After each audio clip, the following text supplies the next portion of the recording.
los corazones de tus fieles y enciende en ellos el fuego de tu amor.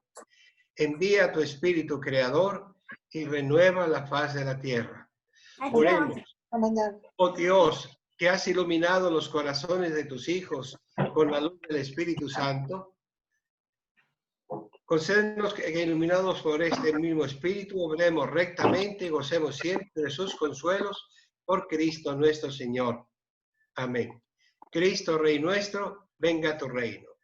Virgen prudentísima, María, Madre de la Iglesia, ruega por nosotros, en nombre del Padre, y del Hijo, y del Espíritu Santo. Amén. Bien, terminado ya la felicitación que les agradezco con toda mi alma, aunque les digo a los padres acá que no me hagan fiesta, sino simplemente que recen. Y esto por una sencilla razón, de que necesito más oraciones que una tarta, aunque tampoco le pongo mala cara a una tarta tan rica como la que me han enviado. Bueno, el tema que había concordado con Marcela Cato es el tema de la Eucaristía. Porque creo que aunque ahora estamos en pandemia y no podemos tener la misa presencial, es un magnífico momento ahora que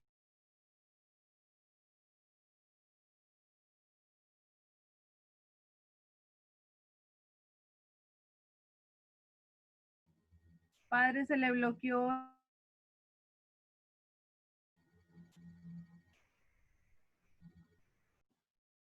No se oye. Ok, ahora. Se bloqueó el micrófono del padre. Ok, ya. ¿Me escuchan? Sí, padre, ya. Bueno, sí. Digo que ahora que tenemos tanta hambre de recibir la Eucaristía, es bueno aprovechar ese anhelo, ese deseo, para penetrar un poco en el misterio que se esconde dentro de la misa. Y he titulado estas conferencias como la Eucaristía, un encuentro con Jesús. Lástima que no pusieron en el depliant informativo con Jesús crucificado. Porque ustedes saben que en el sacramento de la Eucaristía se hace presente y operante el sacrificio de Jesús en el Calvario. Por lo tanto, es ponerme yo delante de Cristo crucificado, que por mí, por amor a mí, se deja clavar en la cruz y ofrece a su Padre un sacrificio con el cual destruir mi pecado y el pecado de todos los hombres. Este es un misterio que nos debe sobrecoger y nos debe llenar de gratitud a Dios. No olvidemos que Eucaristía significa acción de gracias. Pero bueno, no quiero adelantar. Lo importante es, y parto ya de una primera pregunta, si en la misa tú no descubres y experimentas el amor de Cristo crucificado, ¿para qué vienes a misa? Y vamos a hacer un pequeño ejercicio. Imagínate que tú y yo estamos en un templo, en una parroquia. Va a terminar la misa y salimos a la puerta a despedir a las personas y le preguntamos, ¿por qué vino usted a la misa?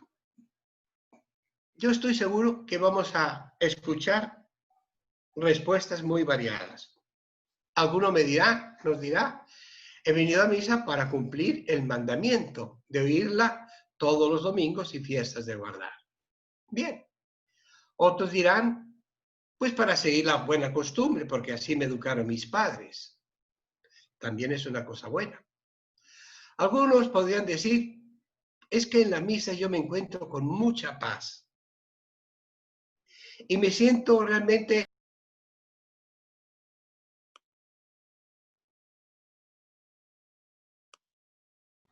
Le volvió a bloquear el micrófono al padre. Voy. No entiendo por qué se le...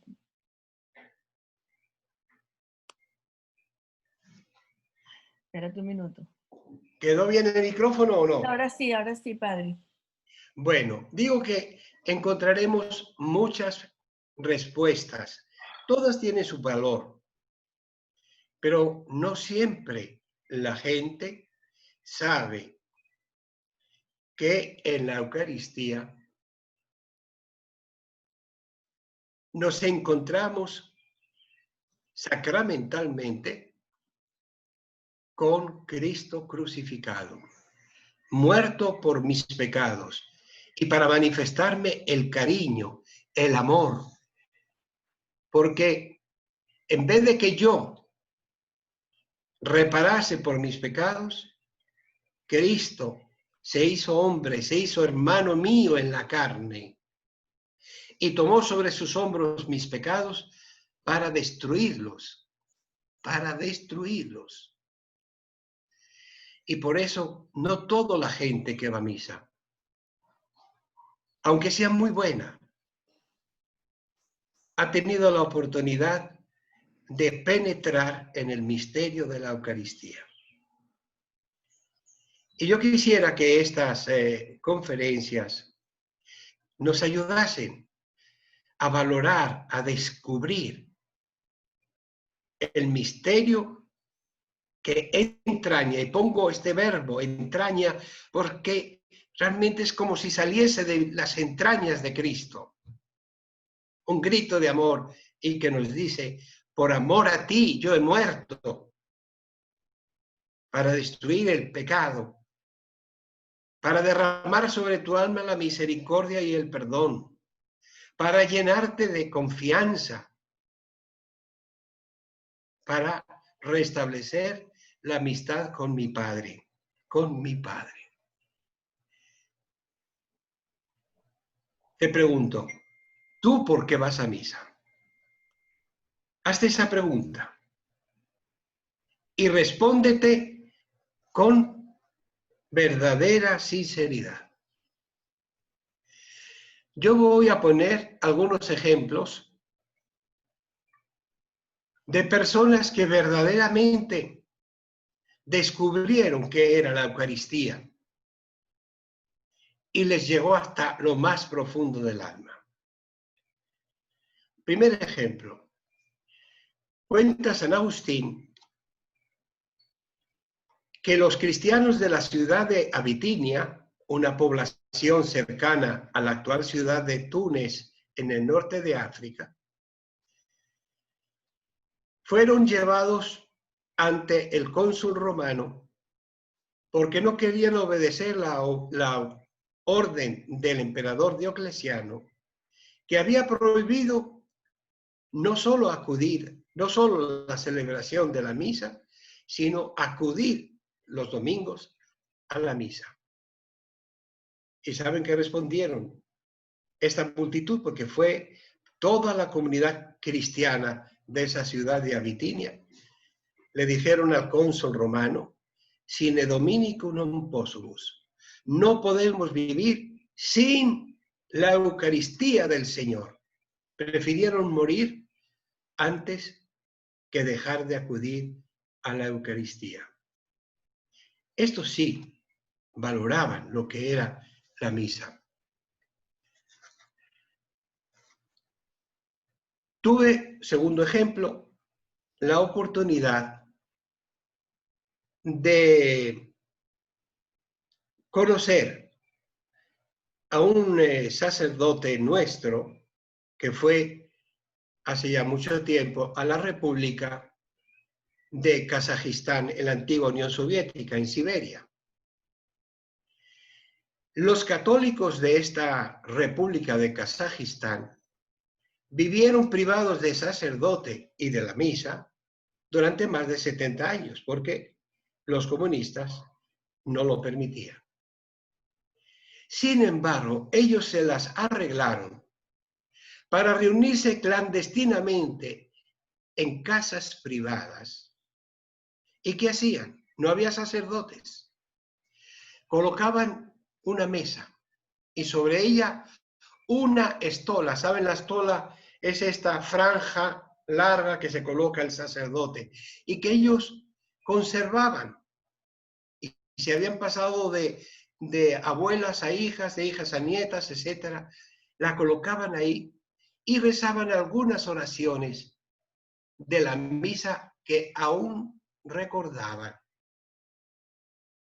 No podían tener un sacerdote que celebrase la misa, pero ese gesto, esas oraciones, expresaban su fe, su nostalgia de la Eucaristía. Eso era creer en el misterio que nosotros queremos con estas pláticas ir penetrando. Último ejemplo. El cardenal François Nguyen Van Thuan era un cardenal vietnamita. Estuvo en cautiverio 13 años. Y yo conocí a su secretario, que también estuvo los 13 años encarcelado con el cardenal. ¿Y saben cómo celebraban la Eucaristía?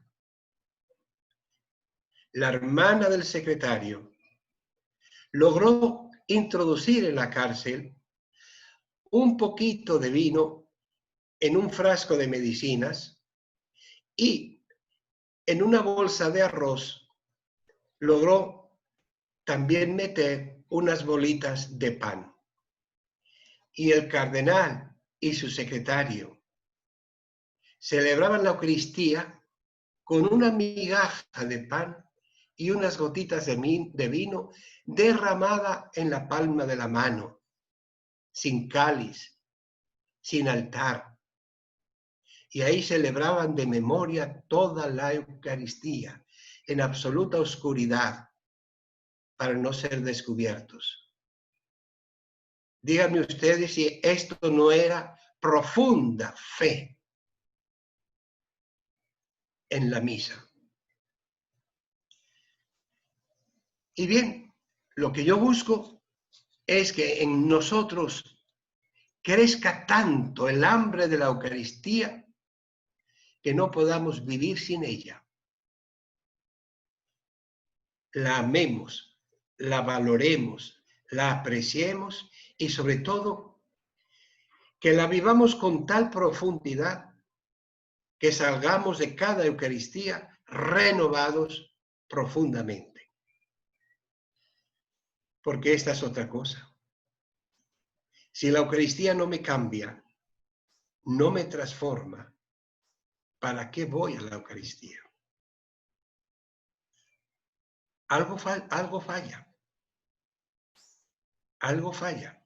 No por mala voluntad, estoy completamente seguro, sino porque no siempre hemos tenido la oportunidad de ahondar teológica y espiritualmente en este sacramento. ¿Han visto cuál es la finalidad? Y le pido al Espíritu Santo que nos ayude a ir poco a poco como descorriendo las cortinas de este misterio para poder ver por la ventana de la fe todo lo que hay dentro de la Santa Misa. Y voy a comenzar en esta primera plática que es introductoria, y después de haber planteado lo que les he dicho, hablando de los diversos nombres que recibe el sacramento de la Eucaristía. Dice el Concilio Vaticano II que este sacramento es la fuente y el culmen de toda vida cristiana. La fuente y el culto de toda vida cristiana. Pero este sacramento, a lo largo de la historia, ha recibido diversos nombres. y en diversas tradiciones litúrgicas. Cuando digo tradiciones litúrgicas, digo ritos.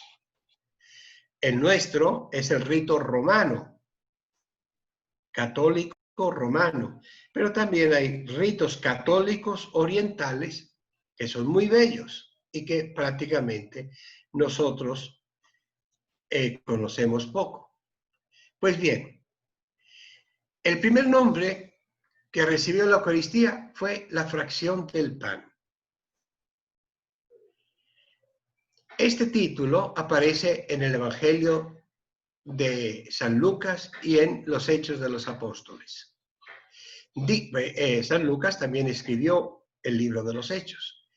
Y dice en el capítulo 2 que los fieles acudían asiduamente a la enseñanza de los apóstoles, es decir, a la predicación, a la comunión, a la fracción del pan y a las oraciones.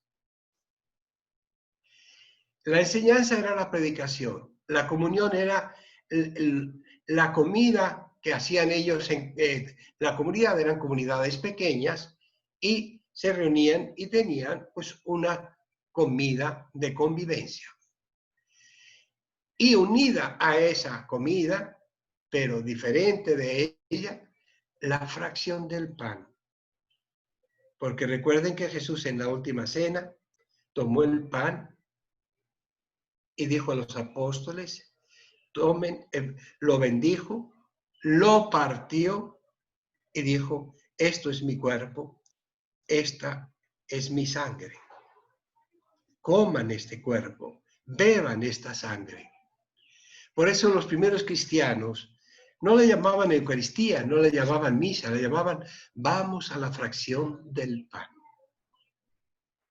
Y de hecho, en la Santa Misa hay un momento antes de la comunión en que el sacerdote toma la hostia grande y la rompe a la mitad.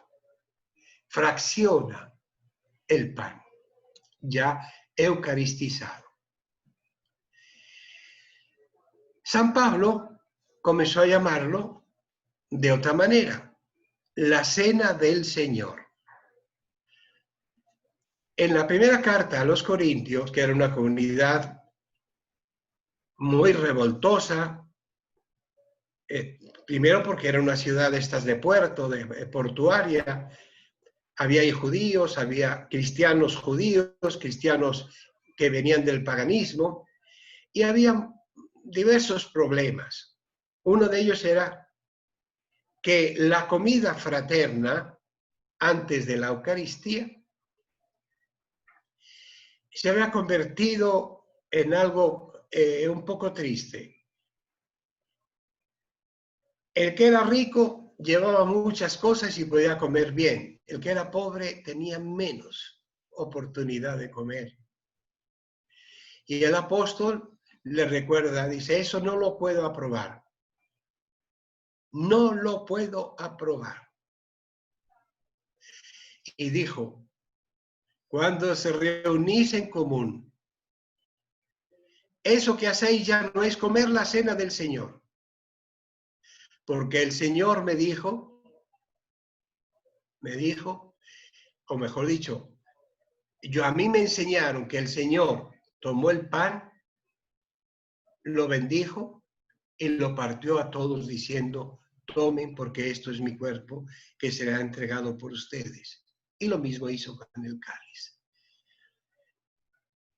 Sí, en Jerusalén, después de Pentecostés, los primeros cristianos la llamaban la fracción del pan, ahora ya San Pablo dice la cena que el Señor hizo antes de padecer. ¿Y por qué? Porque Jesús dijo a los apóstoles, hagan esto en memoria mía. Celebren esto que estoy realizando yo ahora. Bien. Después se comenzó a llamar Eucaristía, que significa acción de gracias. Y este título aparece un poco más tarde. Fíjese que vamos, la comunidad de Jerusalén después de Pentecostés, fracción del pan. En San Pablo, que ya estamos a mediados del siglo I, a la Cena del Señor. Tenemos un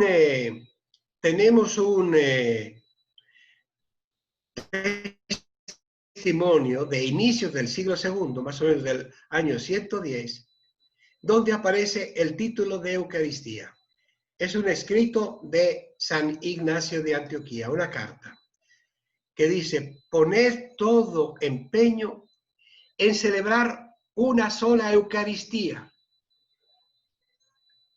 pues una es la carne de nuestro Señor Jesucristo y uno solo el cáliz que nos une con su sangre, y uno es el altar, como uno es el obispo unido a sus presbíteros y diáconos. De esta suerte, obrando de esta suerte, daréis gloria a Dios. ¿Por qué dice celebren una sola Eucaristía? Porque también en esta comunidad de Antioquía, es una ciudad situada en la actual Turquía, ya había pequeños grupos, y unos celebran la Eucaristía y los otros otra. Y San Ignacio, que era el obispo, dice: no, una sola Eucaristía, porque una es la carne de Jesús, uno es su sangre, uno es el altar. Pero dice ya Eucaristía, acción de gracias. Acción de gracias porque celebramos la misa para dar gracias al Padre por el hecho de que su Hijo Jesús por nosotros murió en la cruz, y ese sacrificio suyo se hace presente en ese momento en que celebramos la Eucaristía. Un cuarto título es el que ustedes conocen con mayor, desde que eran niños: misa. Este término no tiene especial importancia. Se popularizó más tarde, a partir del siglo IV, porque la misa finalizaba con la invitación que el sacerdote dirigía a los participantes. Ya a finales del siglo IV se dejó paulatinamente de usar el griego, en la lengua griega, en la celebración de la Eucaristía, y se comenzó ya a celebrarla en latín, que era la lengua popular. Es curioso que los romanos utilizaban el griego como signo de cultura, mientras que el pueblo normalmente pues hablaba en latín. Y la misa celebrada en latín terminaba con la invitación: ite missa est, váyanse. Es el momento del envío. El envío porque los diáconos llevaban la Eucaristía, es decir, el pan consagrado, lo llevaban a los enfermos que no podían ir a la reunión, a la misa de toda la comunidad, y también a las cárceles. A los presos los llevaban. Y ya se popularizó el término de misa. Misa. Otro título es Santo Sacrificio. Este nombre fue usado para llamar a la, ¿cómo diríamos?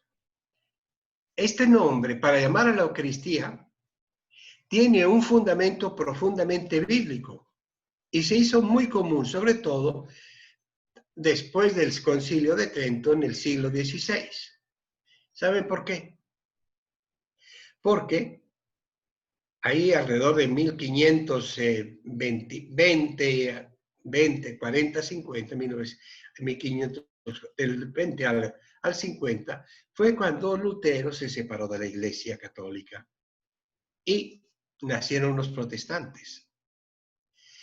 Y Lutero, que había sido un fraile agustino y un sacerdote católico, perdió la fe en la Eucaristía. Para ellos era un simple recuerdo, pero no se hacía real la muerte de Cristo en el Calvario sobre ese altar, no se hacía presente. Y el Concilio de Trento lo que hizo fue reafirmar que en la misa no solo se recuerda, sino también se hace presente el sacrificio de Jesús. Dice el Concilio: el sacrificio de Cristo y el sacrificio de la Eucaristía son un único y mismo sacrificio. La víctima es una y la misma. El mismo el que se ofrece ahora por manos del sacerdote y el que se ofreció a sí mismo en la cruz. Solo es diferente el modo de ofrecerse. Y también hemos oído que la misa es el santo sacrificio. Por último, y no me alargo más porque todo esto es un poquito culto, es un poquito de historia, los orientales, tanto católicos como ortodoxos, solamente llaman a la misa la divina Eucaristía, liturgia, la divina liturgia. La llaman divina porque dicen tiene su origen en el mandato de Cristo, que es Dios. La llaman divina porque en la misa actúa toda la Santísima Trinidad. Eso lo veremos a medida que vayamos hablando ya concretamente de cada parte de la misa. La llaman divina porque al celebrarla, la Iglesia se une, dicen ellos, al coro de los ángeles en el cielo. Al coro de los ángeles en el cielo. Esto para ellos es algo importantísimo. Cada vez que en una catedral, en una parroquia, en una capillita rural, un sacerdote celebra la Eucaristía, ese sacerdote con la comunidad que lo rodea se une a la alabanza que Dios recibe en el cielo por parte de los ángeles. Ven ustedes que hay muchos nombres para un solo sacramento. Muchos nombres. ¿A qué se debe tanta diversidad de maneras de nombrar la Eucaristía? La multiplicidad de los nombres se explica porque el misterio celebrado en la misa es tan profundo y rico en significado que no puede ser abarcado por un solo título. Más bien hay que integrarlos todos porque cada uno resalta un aspecto del sacramento, pero no la totalidad. Pongamos un ejemplo muy sencillo. Una casa. Imagínense ahí en el campo hay una casa. Si yo me pongo enfrente de la casa, de la puerta principal, veo una parte. Si me voy a la parte de atrás, donde está el jardín, veo otra parte. Si me voy a un lado o al otro, tengo otras perspectivas. No basta con que yo me coloque enfrente de la casa. Para tener una idea completa necesito dar la vuelta e integrar todas las visiones de esa casa. De esa casa. Es un misterio insondable. ¿En qué sentido? En el sentido de que en ella celebramos algo inaudito, algo que sobrepasa nuestra capacidad humana de entender. Al tratar de la Eucaristía necesitamos la fe. La simple razón, mis queridas señoras, no es suficiente. debemos usarla, pero tener la humildad suficiente para, una vez que ya mi razón no alcanza, emplear la fe y decir, Señor, creo. ¿Cuál es el misterio insondable, inaudito que celebramos? Yo diría que es la expresión suprema del amor que Dios siente por el hombre, es decir, por ti y por mí. El amor. Porque hay mayor amor que el que manifiesta Papá Dios al enviar a su Hijo para que tenga un cuerpo humano y con ese cuerpo igual al tuyo y al mío se inmole en la cruz para destruir mi pecado y el tuyo. Dice el Evangelio de San Juan, capítulo 3, versículo 16, tanto amó Dios al mundo, que envió a su Hijo único para que todo el que crea en Él no muera, sino que tenga vida eterna. No hay mayor expresión de amor que Dios pueda darnos que la muerte de su Hijo. Haberle pedido a su Hijo, tú, hijo mío, entrégate, muere para destruir el pecado de tus hermanos los hombres. Y no solamente es Dios Padre el que nos ama, es Jesús que acepta eso. Y les dice en un momento a los apóstoles, yo he venido para que tengan vida y la tengan en abundancia. Y también el Espíritu Santo está presente en la Eucaristía. Porque ustedes se habrán dado cuenta que un poquito antes de la consagración, el sacerdote extiende las manos sobre el pan y el vino y pide que el Espíritu Santo los convierta en el mismo cuerpo y la misma sangre de Jesús. Es un misterio tan profundo, tan profundo. Y es lo que celebramos en la Eucaristía. Bien sea del domingo, bien sea entre semana, bien sea cuando vamos a la sección del reino para nuestro círculo de estudios o el encuentro con Cristo allá en San Pedro. Es un misterio maravilloso el que estamos celebrando. Y bien, dado que es un misterio, el misterio, por favor, hay que entenderlo en un sentido, yo diría, teológico, que significa no algo oscuro, así que no sabemos qué pasa ahí, como cuando vamos a Disneylandia nos metemos en una de esas, ¿cómo se llama? Cuartos oscuros, misteriosos. No. Misterio significa una realidad que solamente puedo comprender en parte, pero que me sobrepasa más allá de lo que yo puedo comprender. Y que por lo tanto es necesario la fe. San Juan Pablo II llamaba también a la Eucaristía Mysterium Fidei, el misterio de la fe. Nosotros, tú y yo cuando celebro y tú cuando me acompañas en la celebración, debemos hacer un profundo acto de fe. Yo a propósito, quizá en alguna ocasión les he contado, que cuando estaba haciendo los estudios de doctorado, tuve un profesor luterano que nos explicaba cómo ellos entendían la Eucaristía. Claro, como ya estábamos a nivel de doctorado, no había ningún peligro en tener un maestro luterano allá en la Universidad Gregoriana de Roma. Pero era un hombre bueno. Yo creo que era ya más católico que lo que él pensaba.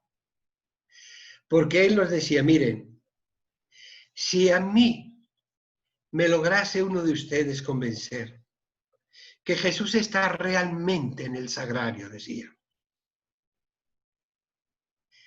en esa cajita metálica que ustedes tienen detrás del altar, si a mí me lograsen convencer, no habría fuerza humana que me arrancase de su presencia. Estaría todo el día arrodillado, bendiciendo a Jesús, amando a Jesús, suplicando a Jesús, dándole gracias a Jesús.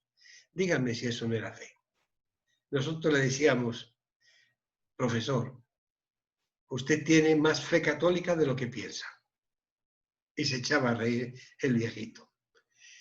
Bien. Les leo, y con esto termino, porque esto nada más era introducción, con un texto del Papa San Pablo VI. Decía, ante todo, queremos recordar una verdad por vosotros bien sabida, pero muy necesaria para eliminar todo veneno del racionalismo. ¿Verdad que muchos católicos han sellado con su propia sangre y que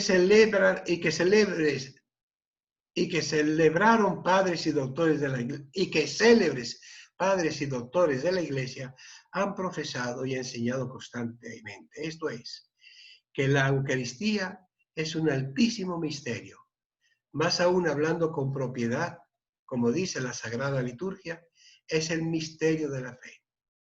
Efectivamente, solo en él, como muy sabiamente dice nuestro predecesor, el Papa León XIII, de feliz memoria, se contiene con singular riqueza y variedad de milagros todas las realidades sobrenaturales. Luego es necesario que nos acerquemos particularmente a este misterio con humilde reverencia, no siguiendo razones meramente humanas que deben quedar en silencio, sino adhiriéndonos firmemente, con fe, a lo que Cristo Jesús nos reveló en la última cena. ¿Qué les parece? La Eucaristía, ese rito que nosotros ya casi no sabemos de memoria, encierra un misterio profundo, y en las siguientes conferencias o círculos de formación iremos poco a poco descubriendo, manifestando. Bien, en pocas palabras, tema la Eucaristía. Enfoque es que en toda Eucaristía yo me planto ante el sacrificio mismo de Cristo crucificado que se hace presente en ese momento sobre el altar, y que recibo en la comunión el mismo cuerpo de Cristo, y si es bajo las dos especies también su misma sangre, y yo no puedo quedar igual después de participar en la Eucaristía. Por eso la pregunta, si yo no me encuentro con Cristo crucificado, y si ese Cristo crucificado no me va cambiando, ¿para qué voy a misa? Esa es la pregunta que yo les pido que cada uno de ustedes se haga y se conteste. Bien, ahora Nina, si alguien quiere hacerme preguntas, con mucho gusto trataré de responder. ¿Cómo no, padre? Vamos a que se quite la... ¿Hay alguna que quiera hacer una pregunta? Que abra el micrófono y haga la pregunta, por favor.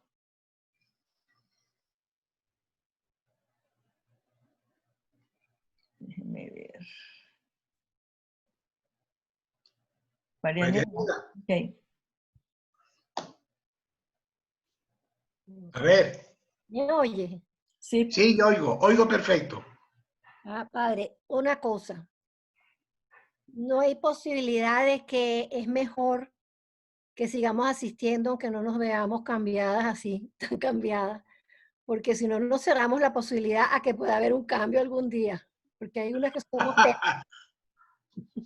Marianela, no es que una Eucaristía haga el milagro de que instantáneamente hago la comunión y ya soy otra persona, sino poco a poco ese Cristo que yo recibo, que entra en tu cuerpo y entra en tu corazón.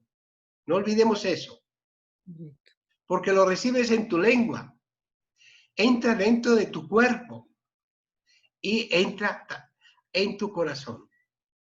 Que ese Cristo crucificado vaya cambiándote poco a poco. Por eso, entonces sí hay que ir. Claro, claro. Que dice que no salió cambiada, me dice, entonces yo no voy, porque yo no he cambiado. Entonces, mejor que vaya poco a poco, y porque es que el Cristo hace su trabajo, pero nosotros somos los que trancamos la puerta y no dejamos que ese trabajo fluya. Así es. Por eso la solución no es no ir, sino ir con muy buena disposición, con el corazón abierto. Gracias, Padre. Bueno, bueno. ¿Quién más? ¿Alguna otra que quiera hacer una pregunta? Ludiana creo que levantó la mano. Sí, correcto. Ajá. Bueno, Ludiana. Padre, me está preocupando un poco, a ver cómo usted nos ilumina de cómo vamos a afrontar esto.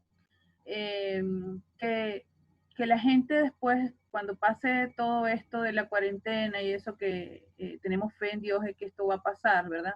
Que la gente empiece a decir, bueno, pero ¿por qué ahora tengo que ir a misa si durante la cuarentena decían que no teníamos que ir físicamente, ¿no?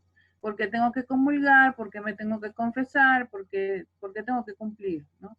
Y yo sé que muchas nos preguntamos eso, ¿cómo lo vamos a afrontar? Porque incluso en nuestras casas ya empieza la gente a decir, bueno, pero y entonces, ahora sí es verdad, ahora sí no se puede ir a misa, ahora sí no hay que ir a misa, ¿no? Entonces... Bueno, mira, eso es un problema que yo me planteé desde el primer día y lo comenté aquí con los padres. Vamos a tener un grande problema después de que termine esto y podamos celebrar públicamente y los fieles puedan venir públicamente a la misa. Porque es lógico, a todos nos cuesta salir de nuestra casa el domingo, que es un día de descanso, etcétera, etcétera. Y uno dice, bueno, ¿por qué el obispo dijo, les quito la obligación de ir a misa? Y ahora volvemos a poner la obligación de ir a misa. Miren, ahí tenemos que tener paciencia. Sé que lo que tú dices va a ocurrir en algunas personas, pero más que reprocharles, lo que tenemos que hacer es hacerles descubrir el verdadero misterio de la misa, el valor de la misa, lo que, ¿cómo se llama? La relación que hay entre la misa y su vida personal. Que no vayan a misa simplemente porque si no cometo pecado mortal, porque así me lo enseñaron mis padres, porque así me siento bien, porque creo que así soy buena. No, no, no, porque creo profundamente en que ahí se hace presente y operante la muerte de Cristo para redimirnos del pecado. Eso es lo que yo debo valorar. Por eso les puse esos ejemplos, ¿verdad? De Kazajistán, del cardenal Bantuan en Vietnam, en la cárcel de Vietnam, ¿verdad? Porque ellos tenían tanta fe que anhelaban. No era una obligación, ya casi no era una obligación, era una necesidad de la misa. Y así tenemos que ayudarles a esos hermanos nuestros, sobre todo, me imagino, los muchachos, los jovencitos, a descubrir el valor de la misa. Es el motivo por el cual yo titulé estas charlas como la Eucaristía, encuentro con Cristo crucificado. Es un reto. Vamos a tener que catequizar, que motivar y que no condenar al que no va o no entiende, sino ayudarle a que entienda y que vaya con fe.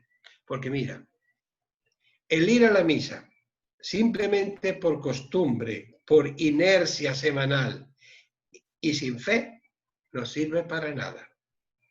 No sirve.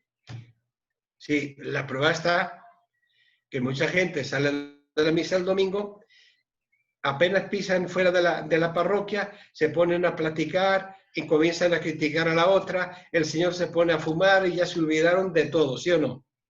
¿Para qué ha servido?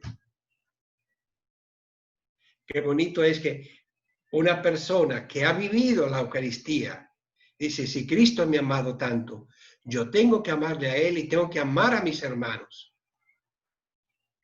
Entonces ese sale con una actitud diversa, actitud que poco a poco lo va a ir cambiando. ¿Entiendes? Bueno, Yo muy tengo bien. una pregunta, padre. ¿Cuál? Carmen. Sí, Carmen, mi chaparra, sí. Claro. Padre, entonces, ¿qué pudiéramos decir? Que ahorita que estamos recibiendo la comunión espiritual, que realmente para que haya una transformación, yo necesito la presencia de Cristo a través de la Eucaristía. O sea, que la transformación de una comunión espiritual no es la misma que la de la Eucaristía, la presencia eucarística. Bueno, mira, es cierto, no es igual. Porque en una comunión espiritual, como dice, espiritual, me uno espiritualmente a Jesús. ¿Cómo? Con fe. Por la fe. Por el deseo y el amor. Virtudes teologales, ¿de acuerdo? Que son una realidad, pero son espirituales. Mientras que en la Eucaristía yo recibo físicamente a Jesús, su cuerpo y su sangre. Es mucho más pleno. Es el mismo Jesús, pero la unión es mucho más plena. ¿Por qué? Es que recibo a Jesús dentro de mi cuerpo. Por eso le decía a Marianela que lo recibimos físicamente, dentro de mi organismo, dentro de mi cuerpo y dentro de mi alma, de mi corazón. Es mucho más plena.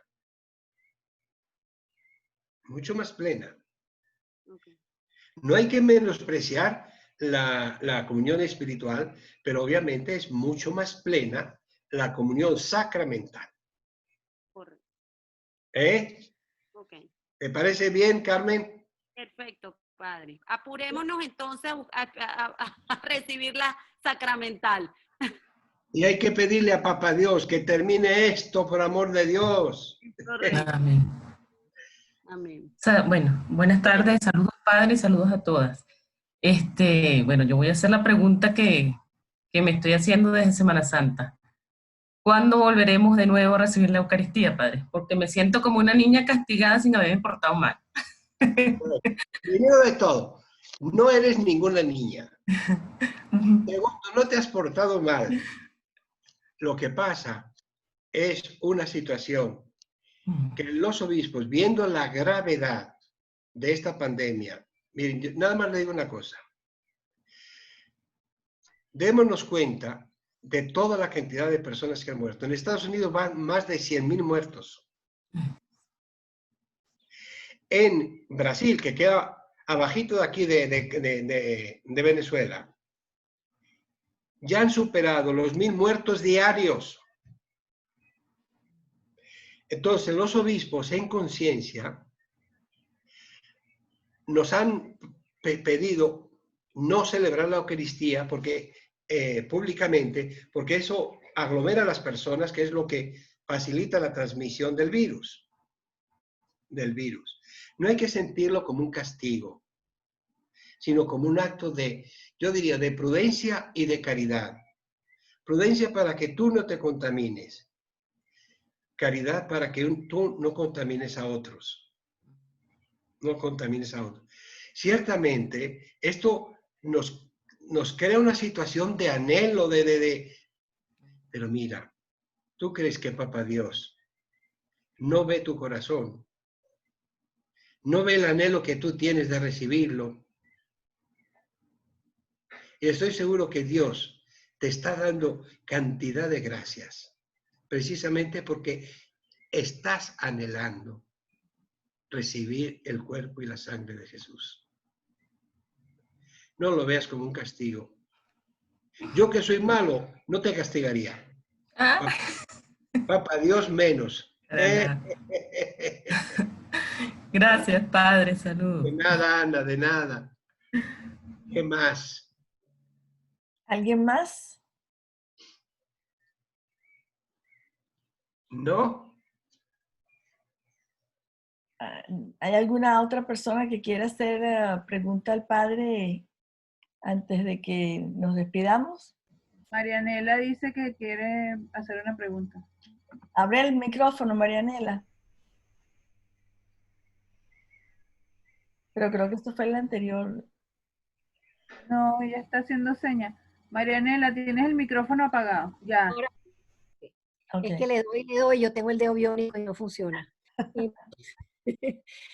Padre, otra cosa, aquí en Estados Unidos, por lo menos cerca de mi casa, abrieron, que yo sepa, una iglesia y está celebrando las misas, menos cantidad de misas, pero sí hay. Yo el domingo pasado fui y hay que guardar la distancia, unos bancos cerrados, el siguiente abierto, el siguiente cerrado, o sea, todo está preparadísimo, supuestamente limpian los bancos y todo después de las 3 misas que celebraron el domingo. ¿Es imprudente ir o puedo aprovechar de ir como fui? Mira, yo digo, hay que seguir las indicaciones del gobierno. Aquí permitieron. En cada nación, el gobierno va a comenzar a abrir poco a poco por etapas. El domingo pasado, aquí en Maduro, ha abierto un poquito para la cuestión del comercio, de cierto transporte y cosas así, pero todavía no las aglomeraciones o para celebraciones religiosas, o para bailes, o para fiestas, o para restaurantes, todavía no. Hay que seguir lo que permita el gobierno, porque la iglesia se acomoda a eso. En España, por ejemplo, a partir del lunes, hace 2 días, ya se puede celebrar la Eucaristía, igual que allá en Florida, manteniendo una distancia. Al entrar se tienen que purificar las manos, eso sí, llevar el tapabocas. El sacerdote, al dar la comunión, debe llevar guantes. Debe llevar guantes en España. Cosa, bueno, ¿qué vamos a hacer? Y guardar la distancia, y a la salida, si hay personas que con el gel te lo dan para que también purifique las manos, etcétera, y después comienza la purificación de los bancos y de todo lo demás. De todo lo demás. Yo digo, hay que ser prudentes y seguir lo que diga el gobierno. Si el gobierno lo permite, pues yo lo aprovecho. Okay. Pero si no lo permite, pues hay que evitarlo. Porque imagínate que tú, por ir a misa, te contagias, no pasas a toda la familia. No pasas a toda la familia. Padre Ludiana tiene una pregunta y después Marcela. Ludiana. Bueno, gracias, vamos padre. a ver. Ludiana. Pensé que le quito el...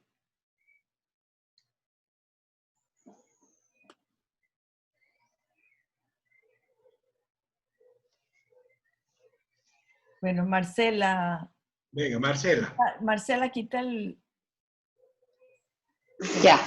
¿Me oye, padre? Sí. ¿Qué pasó, Marcela? Ay, padre, gracias por esta charla, qué buena.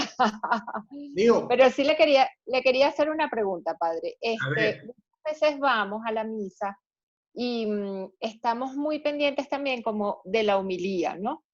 Y a mí me pasa mucho con mis hijos, especialmente que ya están grandes, que bueno, que van un poquito a misa, bueno, porque es familiar, porque A vamos... remolque. Ajá. Y si la homilía no los mueve, ellos no salen muy felices de la misa, obviamente no tienen todavía como ese valor a la Eucaristía, obviamente. Y yo creo que eso falta que todavía se lo sigamos inculcando.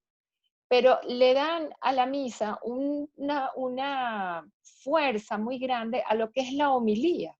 Sí. Porque es lo que uno entiende. De hecho, cuando estamos en Estados Unidos, ellos viven allá, que vamos a una misa en donde el sacerdote es muy culto y nos da una homilía buenísima que les llega, pues salen muy contentos. Pero de pronto ha tocado alguna otra misa en la que, bueno, a veces hasta nos regañan en la misa. Entonces, salen descontentos y a veces dicen, ay, yo no vuelvo. O sea, hay como un tema con la... Marcela, eso es muy humano. Aún más, te hago una confesión. Yo a veces, cuando concelebro la Eucaristía y el sacerdote que predica mal, yo me dan ganas de salirme también. No me salgo porque estoy celebrando también. Por eso, el sacerdote tiene una obligación muy grande de preparar bien la homilía y de esforzarse por llegar a la gente. Claro. Ya veremos cuando pasemos a explicar cada una de las partes de la misa, que en la primera parte, que es de las lecturas, porque hay lecturas y después la homilía, ¿verdad? Es Cristo quien habla al pueblo a través del sacerdote. Y el sacerdote tiene que ser instrumento de Jesús para llegar al corazón de las personas.